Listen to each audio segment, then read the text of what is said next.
Perdón, ¿me pide una interrupción el congresista Segura? Tiene la interrupción, congresista Segura. Y la otra interrupción, la congresista Pariona.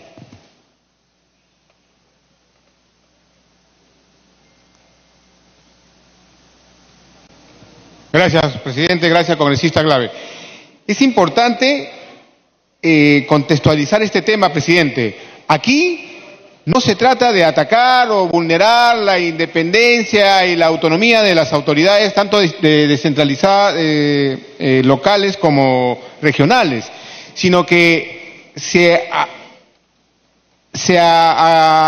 ponga a derecho cuando existe temas que se tienen que aclarar dentro de este Parlamento. Como bien lo dijo el congresista Tapia, existen trámites aquí que se hacen para cuestionar a los ministros, pero dentro de la rectoría no aplica esa autoridad, porque los señores simplemente con esto de la autonomía le cierran la puerta y nadie controla nada. Entonces es importante la fiscalización de manera directa y que ellos se pongan a derecho dentro de este Parlamento. Gracias. La otra Gracias. interrupción, la congresista Pariona. Congresista Segura tiene la interrupción, congresista Pariona. Gracias, congresista Glave. Presidente, realmente plantear un proyecto de ley y de pronto en un contexto en donde este Congreso siquiera tiene la legitimidad social de la ciudadanía para tener derechos y facultades de vacar a una autoridad regional y local, presidente, no me parece lo más atinado. Pero además, porque hay muchos temas de fondo que sí hay que evaluar respecto a las causales de vacancia. Existen ya iniciativas de ley que desde la propia Contraloría se ha remitido al Congreso. A mí me parece que deberíamos hacer un análisis mucho más profundo, presidente, porque el solo hecho de la no asistencia de un gobernador o un alcalde a una comisión ordinaria me parece que es un error. Además, tener un superpoder como Congreso frente a toda la capacidad que en realidad necesita recuperar el Congreso para fiscalizar, para hacer control político y para exigir a las autoridades su desempeño tal cual, presidente. Nosotros... Para que continúe, congresista Glave. Para terminar, presidente.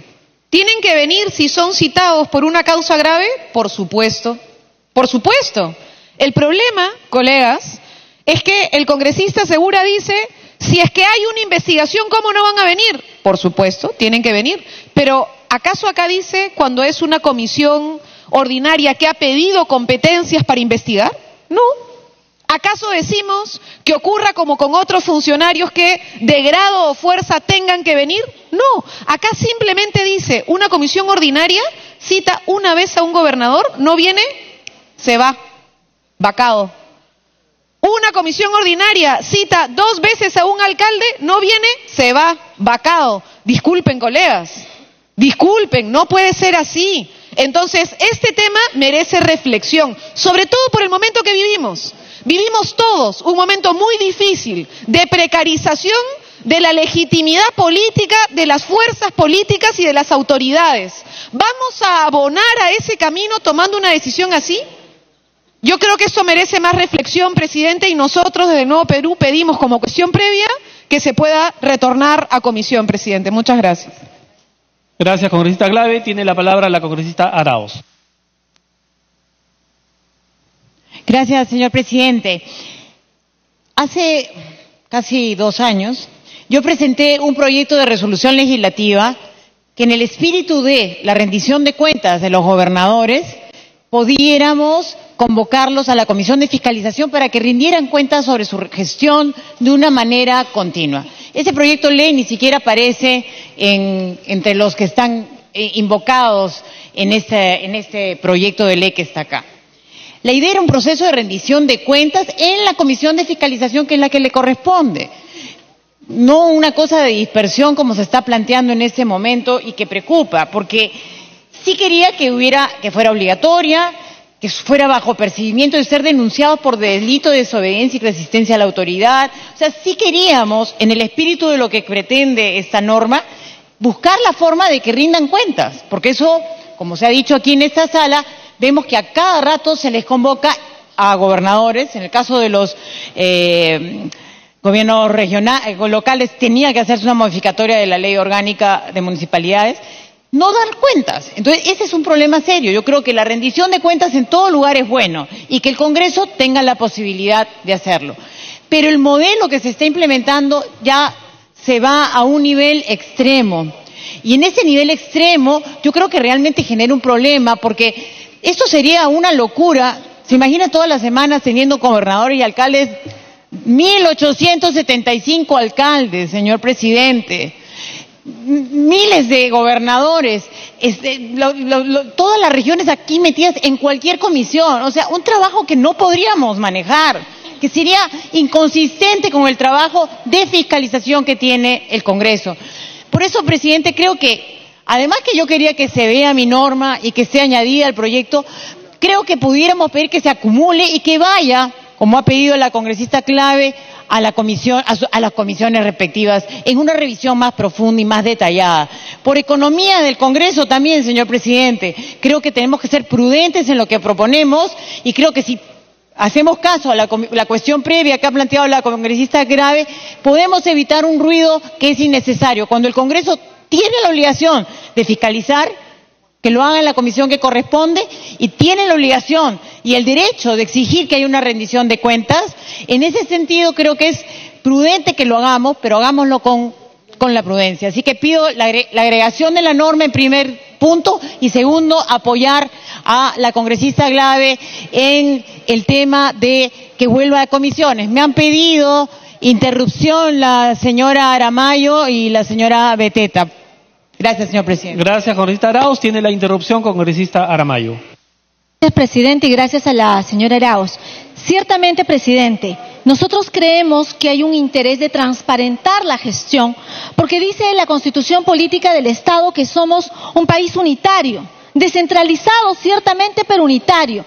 Y en ese principio de unidad hay que reconocer algunos roles que tiene el Congreso de la República, como la fiscalización. Y no se puede caer en generar sanciones que hagan que en el país se pierda estabilidad de gestión subnacional. Me parece pertinente revisar algunos extremos de la norma, porque el proyecto de ley, por ejemplo, que hemos formulado y que tampoco es parte de este dictamen que se ha hecho, tiene más de un año y que había avanzado con algunos criterios de proporcionalidad respecto a la transparencia y eficiencia de los gobiernos subnacionales. Le agradezco la interrupción. Gracias, congresista Aramayo. Tiene la segunda interrupción, congresista Beteta.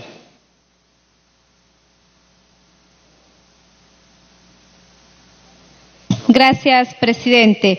Sí, gracias, congresista Arauz. Efectivamente, creo es un tema muy importante que se tenga que precisar algunas otras causales que puedan generar la vacancia o la suspensión tanto de regidores, consejeros, alcaldes y gobernadores regionales y vicegobernadores regionales, pero consideramos que por una inasistencia, creo sería un extremo que se pueda solicitar una vacancia. Siendo ahí, en ese tema, coincidir con la opinión de muchos colegas congresistas, también es importante, por ejemplo, que no se ha tomado en cuenta el dictamen del proyecto 2726 y el 2706, que también nosotros en la Comisión de Presupuesto habíamos dictaminado que la suspensión al cargo de los alcaldes, gobernadores, cuando incumplían, por ejemplo, un presupuesto participativo, que en realidad tiene mayor sentido, creo, porque no se le puede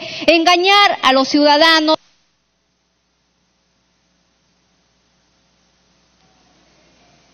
Gracias, congresista Beteta. Para que continúe, congresista Arauz.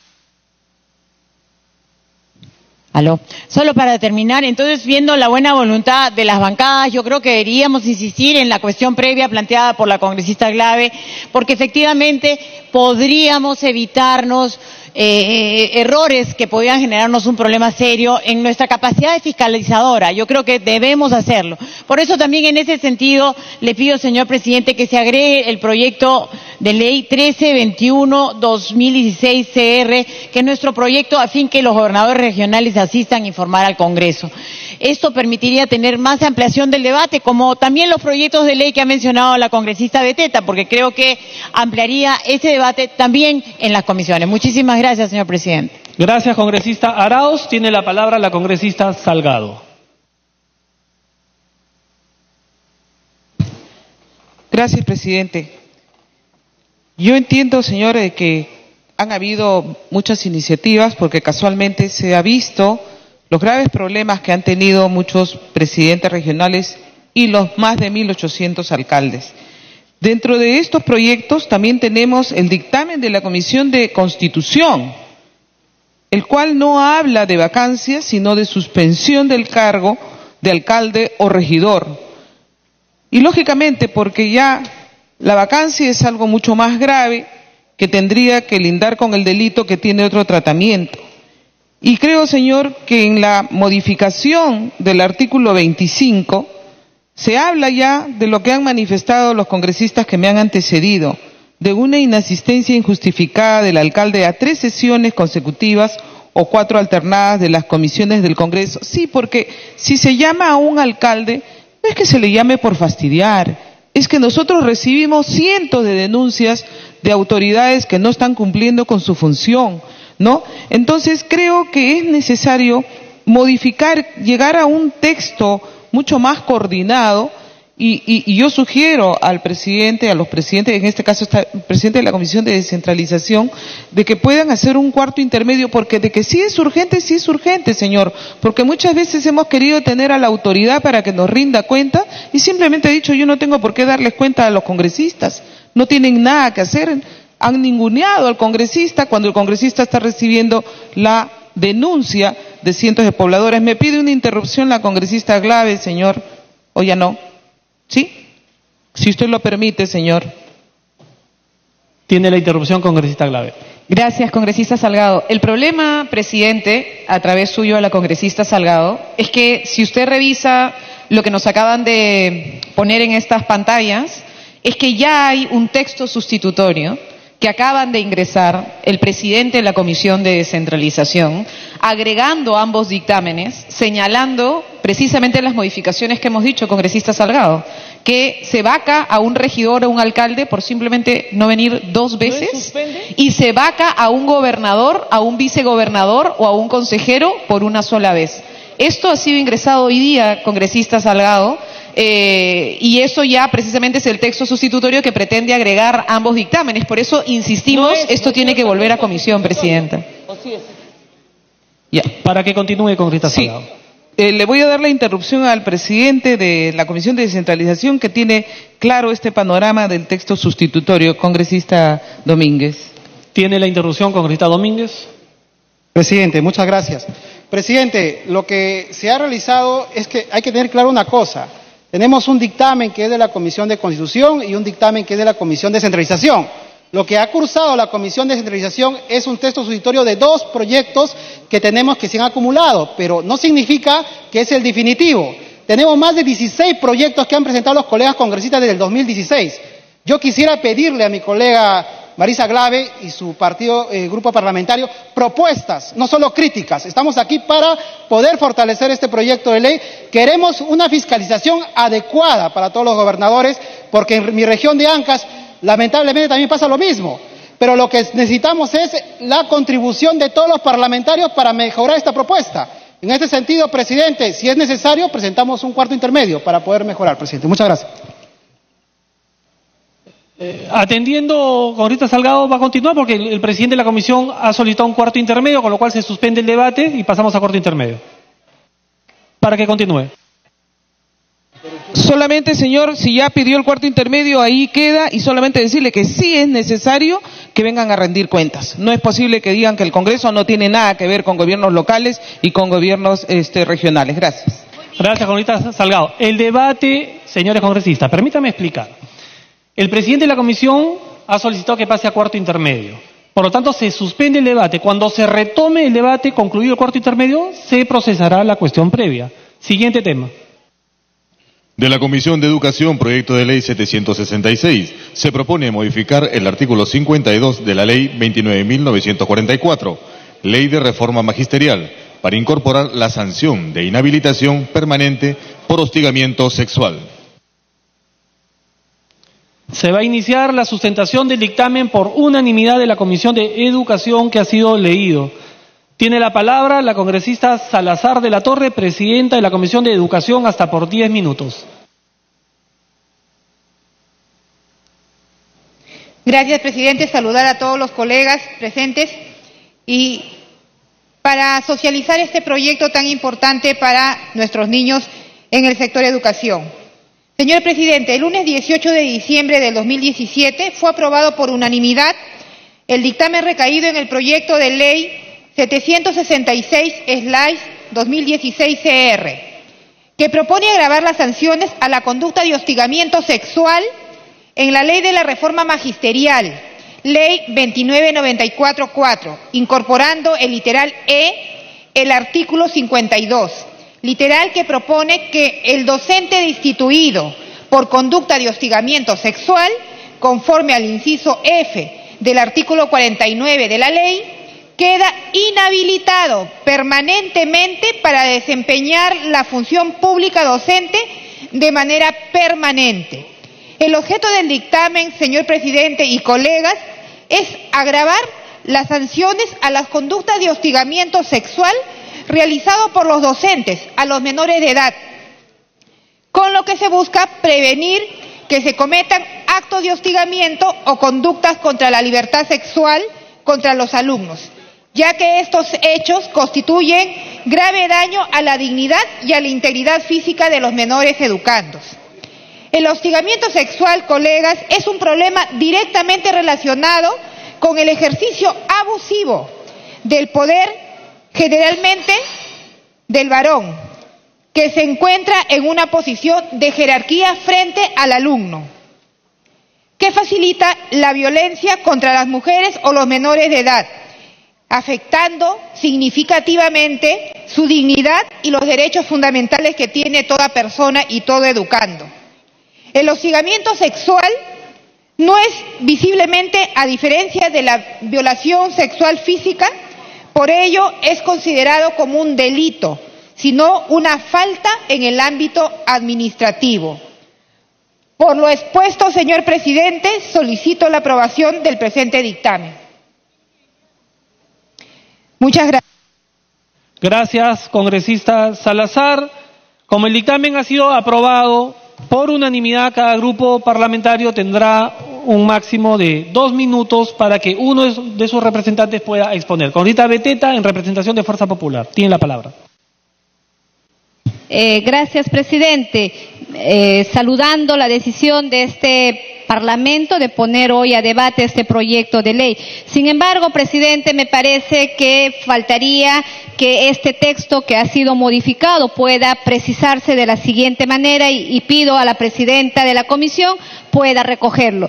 Si bien es cierto, se está pidiendo la modificación en el inciso E, donde señala el docente destituido por conducta de hostigamiento sexual conforme al inciso F del artículo 49 de la ley queda inhabilitado permanentemente para desempeñar la función pública docente de manera permanente. Yo le pediría que quede redactado de la siguiente manera: el docente destituido por conducta de hostigamiento sexual conforme al inciso F del artículo 49 de la ley queda inhabilitado permanentemente para desempeñar la función pública docente en concordancia con lo establecido por el inciso 9 del artículo 36 del Código Penal, que creo es una mejor redacción, y con ello pediría a la presidenta que recoja este aporte. Gracias, presidente. Gracias, congresista Beteta. Tiene la palabra el congresista Ochoa, en representación de Nuevo Perú. Presidente, al final, ¿también? Ya. Voy a ceder al final las 2 intervenciones a la congresista Parión. Uno a uno. Presidente, queremos dejar en claro, y en lo personal también, que estamos completamente de acuerdo con una sanción drástica a quienes ejercen el hostigamiento sexual. Y mucho más aún, presidente, si esto se da en un escenario educativo. Pero quiero señalar a través suyo a la presidenta, para que esto pueda ser eventualmente reflexionado en un cuarto intermedio o eventualmente en la comisión, porque la labor educativa, presidente, con menores no solamente la ejercemos los profesores. Hay labor con menores en programas asistenciales que desarrolla, por ejemplo, el MIRIS, Cunamás, Juntos, etcétera. Hay trabajo con menores de edad en programas de los centros de atención en residencia, que son el tema de Ninavid. Hay adultos trabajando con menores en centros de rehabilitación. O sea, no solamente es el profesor que trabaja con los menores. En tal sentido, creo, presidente, ahí hay un punto clave que hay que revisar.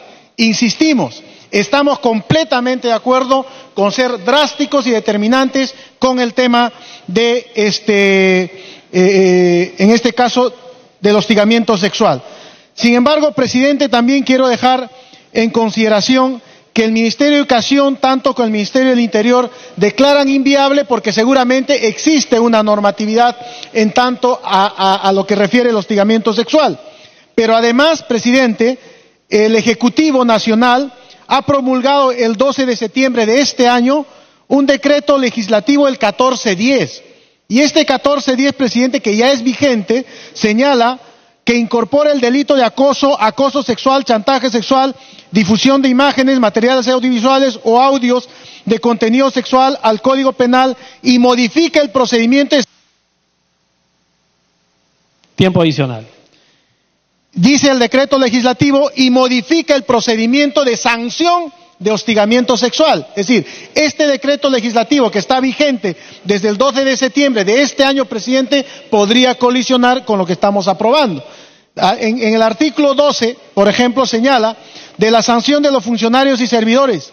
Los funcionarios y servidores públicos sujetos al régimen laboral público que hayan incurrido en actos de hostigamiento sexual serán sancionados según la gravedad conforme al literal K del artículo 85 de la Ley 30.057, Ley del Servicio Civil. Pero además el artículo 85 acá, presidente, señala faltas de carácter disciplinario. Son faltas de carácter disciplinario que según su gravedad pueden ser sancionados con suspensión temporal o con destitución previo proceso administrativo.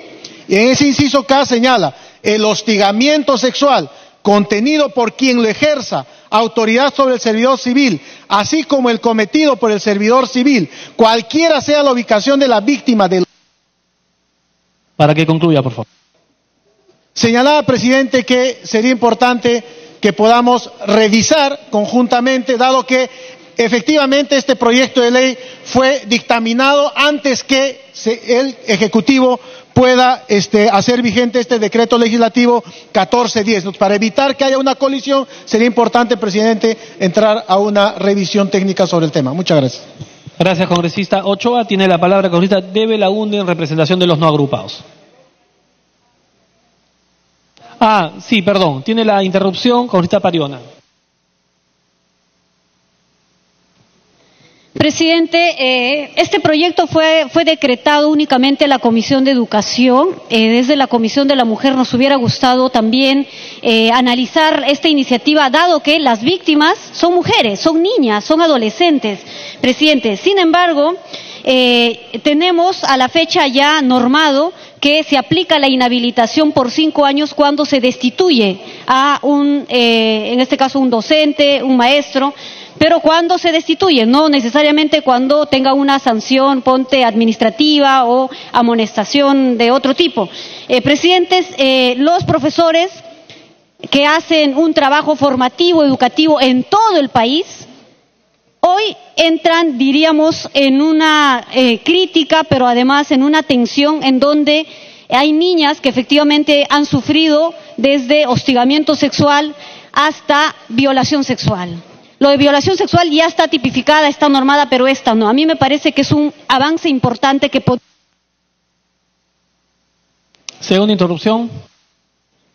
Un avance importante que podríamos dar desde este Parlamento, presidente. Las cifras de niñas, adolescentes en el ámbito de la educación básica, presidente, no son menores.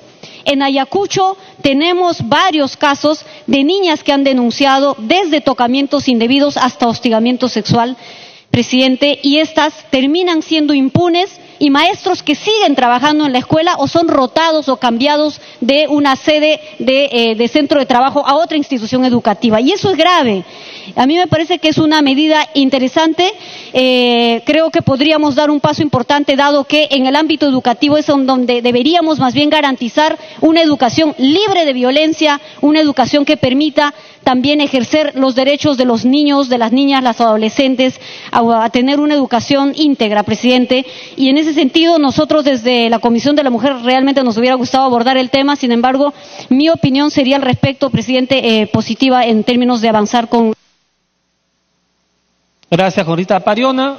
Tiene la palabra el congresista de Belaunde. Gracias, presidente. Me pide las 2 interrupciones la congresista Wilca. Tiene las 2 interrupciones, congresista Wilca. Muchas gracias, presidente, y gracias, congresista de Belaunde. Presidente, para reafirmar nuestro respaldo a este proyecto por 2 razones muy importantes y sobre todo para que quede claro cuál es el sentido de la sanción que se está planteando. Se está planteando ampliar la inhabilitación a los docentes que ya han sido destituidos. Es decir, que después de un proceso administrativo en el cual se ha demostrado y no hay forma de que puedan apelar que han cometido la infracción de hostigamiento contra sus alumnos, es que son destituidos del cargo. ¿Pero qué pasaba? Son destituidos y luego pueden volver a cumplir esta labor en otra escuela o en otro tipo de actividad. Entonces, por eso se plantea que la inhabilitación, que hoy es solamente de 5 años, se haga permanente. Porque es lógico que una persona que se ha demostrado ha hostigado sexualmente a un menor, a una niña, a un niño en el aula, no puede volver a hacer la misma actividad. No es una sanción de destitución por haber infringido el uso de los recursos de la escuela o otro tipo de destitución. Es una destitución que lo inhabilita, evidentemente, para continuar con esta actividad pedagógica en el aula. Entonces, por eso sentimos que es proporcional esta medida. Y creo, presidente, que conocemos muchos casos en los que no solamente la destitución y la suspensión que también hay es insuficiente. Una cosa que hay que ver cómo se resuelve es que en lugares en los que hay menos recursos, la suspensión todavía permite que el maestro tenga goce de haber. Y las escuelas no pueden contratar a un docente sustituto. Entonces hay un problema porque terminan negociando o acordando para que el docente que está suspendido preventivamente siga estando en el aula porque no hay cómo contratar a otro docente. Entonces, este es un primer paso. Habrá que ver luego, presidente, cómo hacemos para, por ejemplo, evitar que esta falta de recursos haga que los directores o a veces las familias concilien con el maestro suspendido y digan, bueno, prefiero tener a un maestro acusado de este tipo de acciones antes que perder al maestro que es de toda la comunidad, ¿no es cierto? Esta impunidad hay que empezar a discutirla con medidas concretas y que pasan evidentemente por modificación de las normas. Muchas gracias, congresista. Gracias, congresista Wilca. Para que pueda continuar, congresista de Belaunde. Gracias, presidente. Sí, mostrar mi pleno respaldo al proyecto que estamos viendo el día de hoy. Yo presido la comisión investigadora de abuso sexual de menores de edad en organizaciones. Y una de las problemáticas tiene que ver justo con el tema que estamos viendo el día de hoy. Hemos estado en el departamento de Amazonas, concretamente en Condorcanqui, y el equipo técnico en el CENEPA, y lo que señala la congresista Wilca es así. Tenemos casos donde no se suspende y no se saca al maestro del aula, porque eso implica dejar sin maestro a la institución educativa, porque los UGELes no cuentan con el presupuesto necesario para poder tener un reemplazo en el corto plazo y que no se perjudique la educación de los niños, niñas y adolescentes. También hay el problema que terminas con los profesores que están llevando a cabo estos procesos o que son parte de estos procedimientos en la UGEL, en la oficina realizando labores administrativas, pero sigue en vinculación con la comunidad educativa de la cual se busca apartar porque tienen serias denuncias y recibiendo un sueldo que muchas veces es utilizado en comunidades muy alejadas, como las que he señalado en Condorcanqui y CENEPA, para extorsionar, para chantajear, para intentar lograr el silencio de las víctimas y sus familias para lograr la impunidad. Entonces yo pediría que también se pueda, completo apoyo a la iniciativa, pero que se pueda revisar la situación de qué es lo que sucede con esos profesores suspendidos que siguen cobrando sueldo y que siguen en la comunidad educativa y sobre todo qué es lo que sucede con los centros educativos donde no se cuenta con el presupuesto para reemplazar al profesor. Tiempo adicional. Creo que son problemáticas complementarias a la norma planteada. Eso no significa ninguna opinión en contra. Apoyamos la iniciativa. Pero yo invitaría a poder revisar de manera integral el problema de los docentes que son sometidos a este tipo de procedimientos debido a estas graves denuncias. Gracias, presidente. Gracias, congresista de Belaunde. Tiene la palabra el congresista Curro.